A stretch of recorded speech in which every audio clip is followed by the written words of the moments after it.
On ne sait jamais quand la tricherie peut arriver dans votre vie. Dans mon cas, je n'aurais jamais pensé que cela se produirait juste devant notre maison, euh, à l'arrêt de bus où je suis passée. Mais ce que j'ai vu m'a laissé choquée et m'a fait réfléchir sur la façon dont je connais bien ma femme. Vous ne voulez certainement pas manquer cette histoire. J'avais 25 ans à l'époque, et cette femme aussi. Cependant, ces 25 ans se sont avérés très différents des miens. Elle avait été divorcée et avait un jeune fils à l'âge de 25 ans. D'un autre côté, je n'avais qu'une voiture à cet âge. Quoi qu'il en soit, je vais rapidement revenir en arrière et dire que nous avons commencé à sortir ensemble. J'ai été attirée par son attitude mature et mesurée envers la vie. Sortir dans des boîtes de nuit et autres ne l'intéressait pas. Elle avait un bon travail, tenait sa maison en ordre et s'occupait de son bébé. Je dois admettre que j'ai soudainement voulu cette stabilité dans ma vie. Je voulais être responsable et être une personne décente. Mais comme je l'ai réalisé plus tard, c'est après ces pensées que j'ai failli me faire avoir. Pourquoi ne restes-tu pas avec nous? Tania a demandé un soir quand je les ai visités. Et c'était ma première erreur, aller chez mon amie au lieu de l'emmener chez moi. Et puis, sans même m'en rendre compte, j'ai fini par vivre avec elle. Sa maison avait plus de chambres et était plus proche de la garderie pour son bébé.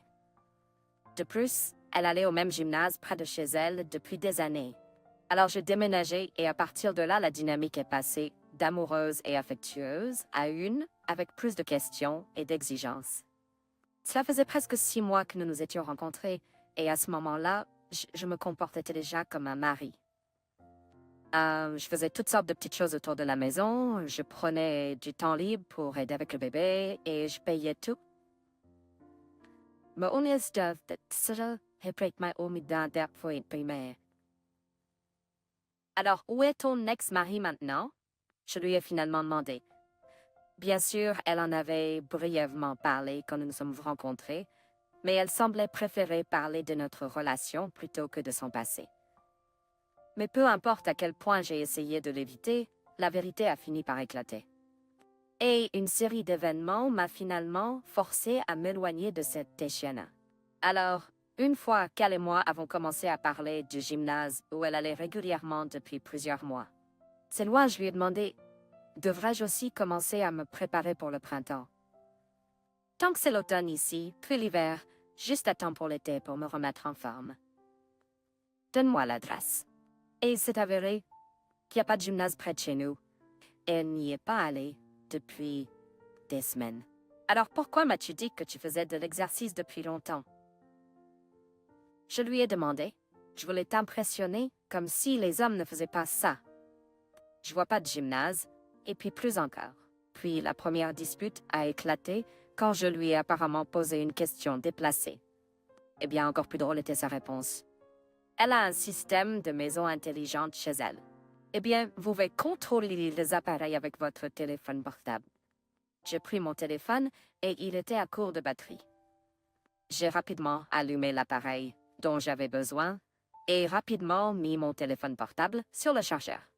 Maintenant, la purse était. J'ai pris l'iPhone de Tatiana et il y avait un mot de passe. Une seconde plus tard, elle entre dans la pièce. Elle voit un téléphone portable dans mes mains et presque en criant, elle a attrapé le téléphone et l'a arraché, le laissant presque tomber par terre. Tania, tu es normal. Qu'est-ce que tu gardes là-bas qui est si important que ça vaut la peine de le protéger? C'est mon espace. C'est à moi et c'est tout. Elle est partie pour la cuisine et j'ai noté cette blague en moi. Environ 15 minutes plus tard, elle est revenue et m'a remis son téléphone portable. Pas d'offense, c'est juste la façon dont j'ai été élevée. Elle me l'a dit entre ses dents, mais bien sûr, cette excuse n'était pas suffisante pour moi. Son téléphone portable que je n'ai pas pris, et ce cas pour moi m'a rappelé. Et il s'est avéré que ce n'était pas pour rien. Pendant ce temps, comme je l'ai dit, l'automne est arrivé, et le prochain appel pour moi était le temps pluvieux. Mon horaire de travail est irrégulier. Je peux partir le matin beaucoup plus tôt qu'elle. Je peux partir plus tard et pareil le soir.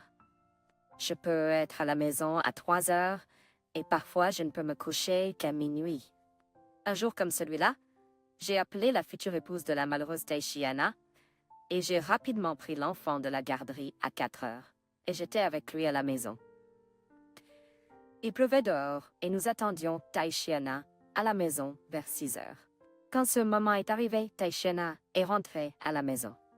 Nous l'avons accueilli. J'ai pris ses sacs du bas de la porte. J'ai regardé et il y avait à peine une goutte sur son carré. « Tu prends un taxi ou quoi ?» Je lui ai demandé. Le bus, pourquoi j'aurais besoin d'un taxi? Je regardais le parapluie qui pendait dans le vestiaire. Il était dans son étui et bien sûr sec. Si ça n'avait pas été pour cet incident avec le téléphone, je n'aurais pas fait attention à la pluie ou au parapluie. Mais dans notre cas, j'ai fait attention. Peu importe, peu importe. Quelques semaines de plus passent. Elle rentre à nouveau à la maison sans être mouillée. Tania, je ne fais allusion à rien. Dis-moi plutôt comment c'est possible et tout ça. Elle rit. Le bus, mon cher, peut s'arrêter non seulement aux arrêts de bus, mais aussi sur demande, pas loin de notre porte. Je suis juste descendue de notre arrêt de bus, mais j'ai demandé, et le chauffeur s'est arrêté juste là. Nous vivions vraiment près du terminus d'un des bus de la ville, et apparemment, puisque ce quartier et cette ville étaient encore nouveaux, en effet, un des arrêts était assez loin, et le prochain arrêt était déjà le terminus. Mais le fait que les gros bus ici, comme les taxis, déposaient et ramassaient n'importe qui en chemin, eh bien, quelque chose n'allait pas. Mais c'est pas comme être pris et être un voleur, mais seulement jusqu'à ce qu'on soit pris. Et je l'ai finalement attrapé. En général, un jour, je suis rentrée chez moi le soir. Bien sûr, il n'y avait pas de parking gratuit à cette époque. Et c'était pas juste à côté de la maison. Il n'y en avait pas en vue de l'œil humain. J'ai passé une demi-heure près de la cour, en espérant trouver une place en heurtant le trottoir. L'endroit le plus proche pour le service presque du bus. Je ne pouvais pas le voir de notre fenêtre, et je n'aurais certainement pas laissé la voiture là à un autre moment. Mais il n'y avait pas beaucoup de choix ce jour-là. Je me suis garée là, j'ai fermé la voiture et je me suis dirigée vers le côté. Toute la journée. Le bébé est resté avec moi ce jour-là aussi. Et le soir, je me suis souvenu, mince, j'ai ma voiture garée là-bas, Dieu sait où. Puis comme le destin, un espace clair sur la fenêtre. En général, j'ai commencé à rassembler mes affaires et l'enfant a demandé à venir avec moi. Allons-y, ai-je dit en le prenant avec moi. J'ai pris les clés de la voiture et nous sommes allés au terminus pour rapprocher ma voiture. J'ai démarré la voiture, je l'ai réchauffée et j'ai commencé à sortir sur la route pour faire demi-tour. Et il y avait un marquage pour 2 voies solides. Le demi-tour le plus proche était au terminus du bus, mais c'était à seulement 20 secondes de route. Sans réfléchir, j'ai pris la route, j'ai atteint le terminus, j'ai fait demi-tour et j'ai vu le conducteur sortir du bus, qui était arrêté à l'arrêt de bus avec des choses dans les mains, et aller vers les cabines où les conducteurs étaient assis. Je suis sortie de la voiture, j'ai pris mon fils par la main, et nous avons marché vers la porte du bus. En nous approchant, nous avons regardé à l'intérieur et avons vu ma femme assise sur les genoux du conducteur. L'enfant que je tenais par la main s'est libéré et est entré en criant « Papa ». Alors je suis restée là me demandant quoi faire. Tout le monde était silencieux. Et tout le monde, comme je l'ai compris, attendait que je fasse un geste. C'est clair, notre papa est le conducteur de l'un de ces bus. Maintenant, je sais quel genre de conducteur il est, celui qui casse presque tous les jours le bus devant la porte. Mais ce qui m'a le plus frappé, c'est la réaction, ou plutôt l'absence de réaction. Je lui ai effectivement demandé si elle avait honte. Elle y a excité que son ex-mari le sort de cet appartement, et plus encore de lui. Je me suis rapidement rendue à son appartement et j'ai commencé à faire mes bagages. Et c'est alors qu'elle s'est enfin ouverte. Comme il s'est avéré, tout ce qui était signé par Abba pour elle n'était rien. Et elle pense que la relation ne peut commencer que dans un bureau d'enregistrement. Le fait que j'ai investi complètement dans la famille et dans cet endroit, le fait que j'ai presque changé toute ma vie pour son bénéfice, tout cela n'a pas d'importance. Et sans garantie, comme elle l'a dit, c'est-à-dire sans un tampon dans le passeport, elle peut faire ce qu'elle veut. Et certainement, comme elle l'a dit, avec le père biologique de son enfant. En bref, une telle expérience inadéquate me suffit pour toute une vie. Et maintenant, je suis assis ici en train de penser, et si nous avions vécu chez moi? Et la fin de tout ça, je ne me serais jamais présentée. Combien de mois ou peut-être d'années pour comprendre tous ces jeux? Elle ne me l'aurait certainement pas dit, parce que pour elle, c'est normal. Deuxième histoire. As-tu déjà eu l'impression qu'il y avait quelque chose de mal dans ton mariage? Moi aussi, je pensais que tout allait bien jusqu'à ce qu'un jour quelque chose se passe qui a brisé ma foi en notre vie de couple. J'ai accidentellement découvert que ma femme me trompait, et cela m'a secoué jusqu'au plus profond de moi. Mais ce qui s'est passé ensuite m'a même surpris. Tu veux savoir comment j'ai résolu cette situation et comment ma femme a regretté ses actions?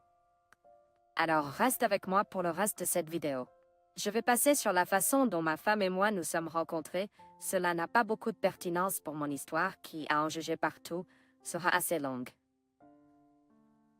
Je suggère d'écouter toute l'histoire, pour ainsi dire, pour avoir une idée de ce que j'ai ressenti pendant ces mois de première main. Marina et moi, dans la trentaine, avons décidé de déménager dans une grande ville après notre mariage. Cette décision, bien sûr, n'a pas été facile pour nous. Le fait est que dans notre ville natale, nous avions déjà quelques connexions, mais les choses allaient plus ou moins bien. Mais ma femme et moi voulions regarder la vie avec des yeux plus ouverts. Surtout que dans nos rêves et nos domaines de travail, les salaires sont différents ici et là, parfois même 10 fois plus élevés. Mais il s'avère que déménager dans une grande ville et faire les mêmes choses, nous pouvons vivre avec ma femme et très différent de ce que nous avons vécu avec elle jusqu'à présent. Cependant, cela n'a pas fini par être aussi brillant et coloré qu'elle et moi l'avions imaginé. Elle et moi avions de petites économies qui, dans cette ville, suffiraient pour un an, voire un peu plus. En général, regarde Marina l'étape que nous avons décidé de franchir. C'est très sérieux. J'ai suggéré de penser moins, plus et d'économiser. Pendant que nous nous installons ici et nous habituons, nous avons décidé que nous n'aurions pas encore d'enfants. Ça ne prend pas beaucoup de temps pour cette question. Donc, une fois que nous sommes sur pied, je pensais que ce ne serait certainement pas un problème. Elle était d'accord avec moi à l'époque, mais pas pour longtemps, comme il s'est avéré. Comme on dit dans la grande ville, les lumières ont fait leur travail, et j'ai commencé à entendre des demandes de sa part pour des sorties en boîte, des demandes de divertissement, des achats coûteux et futiles, et d'autres choses triviales. Toi et moi avions un accord, mais je n'ai pas eu de réponse claire de sa part. D'ailleurs, elle a aussi trouvé un emploi et a travaillé en tant que directrice principale, aidant à diriger une ligne de travail dans une entreprise, bien que de manière informelle. Je te raconte les détails de son travail pour une raison. Quelques mois de plus se sont écoulés, et puis est venue la première surprise. Je suis entrée dans la pièce où elle s'assoit habituellement devant son ordinateur portable le soir, et je l'ai vue sur la page des réseaux sociaux de la ville. Je lui ai demandé si elle s'intéressait aux nouvelles locales, et elle a répondu qu'elle communiquait avec de nouvelles personnes. C'était ce soir-là que je considère maintenant comme le début de notre fin. Personne n'est interdit d'utiliser les réseaux sociaux, et je regrette de ne pas y avoir prêté attention ce jour-là. Quelques mois de plus se sont écoulés, et ma femme a soudainement commencé à avoir des problèmes au travail. Comme je l'ai mentionné, elle était responsable de la direction du train d'atterrissage, bien que de manière informelle. Elle a été retardée une fois, puis 2 fois, puis 3 fois. J'ai traité cela avec un calme absolu car notre objectif principal, tel qu'accepté avec ma femme, était notre réussite professionnelle et financière. Pour cette raison, je ne l'ai pas réprimandée pour ses retards jusqu'à un moment aléatoire. Alors que le 23 février approchait, ils organisaient une fête d'entreprise au bureau. Cette histoire ne concerne pas la fête elle-même, mais le fait qu'elle m'a fait réfléchir. Leur entreprise travaillait ce jour-là et le soir, ils ont décidé de se réunir et de féliciter rapidement tous les hommes. Ce soir-là, ma femme m'a appelé et m'a demandé de venir la chercher. J'ai accepté sans poser de questions et quand je suis arrivée, elle m'a dit que son supérieur direct et sa femme étaient là et qu'il serait bon que nous fassions connaissance. Nous nous sommes assis et avons un peu discuté. et leur patron s'est avéré être un personnage assez intéressant. Après leur courte fête d'entreprise, ils nous proposaient d'aller dans un restaurant à proximité pendant 1 heure. Lui, sa femme et moi étions prêts à aller n'importe où pour manger, donc j'ai accepté sans poser de questions. Nous sommes ici et nous sommes pour dîner ici. Ma femme ne boit pas et n'a rien consommé aujourd'hui. Son patron lui a proposé un verre, mais comme elle ne boit pas et a le droit de refuser, il n'y avait qu'une seule option pour moi et lui. Pour faire court, nous avons pris un whisky ensemble. Ensuite, nous sommes sortis pendant quelques minutes. Le patron n'arrêtait pas de faire l'éloge de ma femme et j'ai lâché une phrase en passant. Tout semblait bien. Mais comme d'habitude, si vous n'êtes pas à la maison pendant longtemps à cause du travail, vous n'êtes pas heureux à la maison tout de suite. Mais si vous restez à la maison trop longtemps, ils sont pas heureux non plus. Je pensais que ça ne concernait que les hommes, mais il s'avère que ma femme a le même problème. Le patron m'a demandé ce que je voulais dire et j'ai expliqué que je parlais de sa surcharge de travail. J'étais inquiet de devenir jaloux et de vérifier où elle allait et avec qui elle était si elle continuait à travailler tard. Le patron a été surpris et m'a dit qu'il n'avait pas eu d'heures supplémentaires au cours des 2 derniers mois et qu'ils n'en ont toujours pas. Ils n'ont pas une charge de travail si lourde qu'ils doivent travailler jour et nuit. De plus, ma femme est une nouvelle venue et ne travaille que depuis peu de temps, donc elle n'a pas une charge de travail importante. Je me suis sentie gênée à ce moment-là. C'était la 2e fois qu'elle rentrait plus tard que d'habitude. Peut-être que c'était gênant pour le patron de s'expliquer à moi. Il peut y avoir des heures supplémentaires, mais pas ou pas. Peut-être est-il temps de demander directement à ma femme. Nous avons dîné avec eux ce jour-là, et ma femme, Deep et Night, nous ont ramenés chez nous. Le lendemain, j'ai commencé à réfléchir à comment je pourrais découvrir où ma femme allait. Je lui ai demandé pendant qu'elle était au travail. Mais quand nous nous sommes retrouvés dans la cuisine ce soir-là, je lui ai demandé de voir son téléphone pour que je puisse regarder quelque chose sur YouTube. Nous avons dîné et les nouvelles sur son téléphone. Ma femme a mis son assiette dans l'évier et est allée dans l'autre pièce. J'ai rapidement parcouru tous ses appels et messages sur son téléphone, mais il n'y avait rien. Juste une série d'appels de numéros inconnus qui devaient être du travail. Elle avait aussi des messages de ses amis de notre ville natale. J'ai été tentée de bloquer son téléphone, mais sa voix de l'autre pièce m'a arrêtée. Elle a crié qu'elle devrait sortir à nouveau pour le travail demain ou le lendemain et qu'elle pourrait être en retard pour le dîner. Bien sûr, j'aurais pu commencer à lui dire que je savais tout sur ces heures supplémentaires inexistantes, mais il y avait peu de preuves s'il y en avait. J'ai commencé à fouiller tout ce qu'elle avait sur son téléphone, et c'est là que j'ai découvert quelque chose que je devais calculer pour la semaine suivante. Il y avait plusieurs courses sur la liste qui étaient plus chères que toutes celles disponibles, et toutes étaient le soir, à partir d'adresses obscures, presque en dehors de la ville, et toutes se terminaient dans notre allée. Donc, Marina irait quelque part pendant la journée, et de cet endroit, elle reviendrait chez nous le soir. J'ai noté d'où le taxi avait été appelé, et j'ai réalisé qu'il était temps pour moi d'y aller moi-même. Le lendemain, je suis montée dans ma voiture et j'ai conduit jusqu'à l'endroit le soir. Le fait que je conduisais le soir était mon erreur, mais je ne le savais pas à l'époque. Je suis arrivée à l'endroit où le taxi récupérait ma femme à chaque fois, et je suis sortie, mais c'était un champ vide. Il faisait sombre tout autour, avec de la neige soufflant dans le vent.